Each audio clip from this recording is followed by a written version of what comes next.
গুরুর চরণে প্রণাম জানিয়ে শুরু করছি ভাগবত কথা।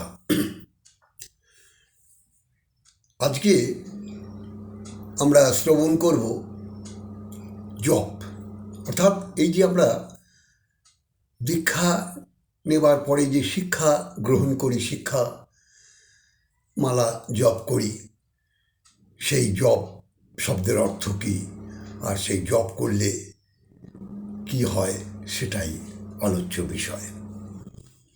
তো জপ শব্দের অর্থ যতে যোগ আর পথে প্রাপ্তি। কি প্রাপ্তি? কৃষ্ণচরণ প্রাপ্তি। অর্থাৎ আমি যত জপ করব, এই হরিনাম যত জপ, অর্থাৎ যত আপনি সংখ্যা জপ করবেন মালাতে, ততই আপনার ভগবানের সাথে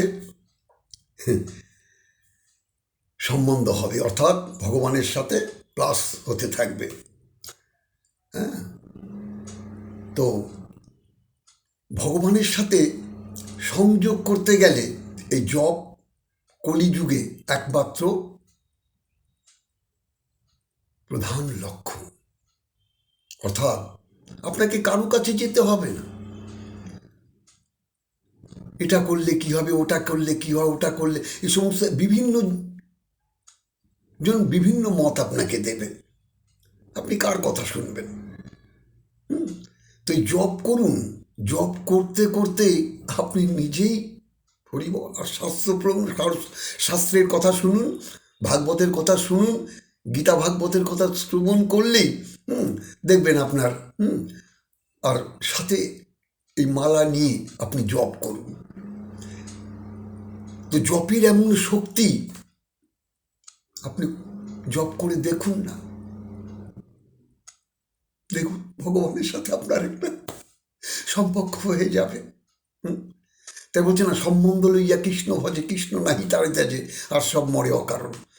সম্বন্ধ যদি করতেই হয়, আমার ভগবানের সাথে সম্বন্ধ। এই কলিযুগে হরিনাম ছাড়া আর কিছু নেই। শ্রীমন মহাপ্রভু বলে গেছেন, হরির নাম হইব, হরির নাম হইব, হরির নাম হইব কে বললাম। তাহলে এই হরিনাম করলে আপনার সব হয়ে, কারো কাছে আপনাকে যেতে হবে না, কোনো বাবাজির কাছে যেতে হবে না, আপনি নিজে নিজেই আত্মার সাথে পরমাত্মার যে সম্বন্ধ, সেই সম্বন্ধটা আপনি নিজেই বুঝতে পারবেন। সদা সর্বদা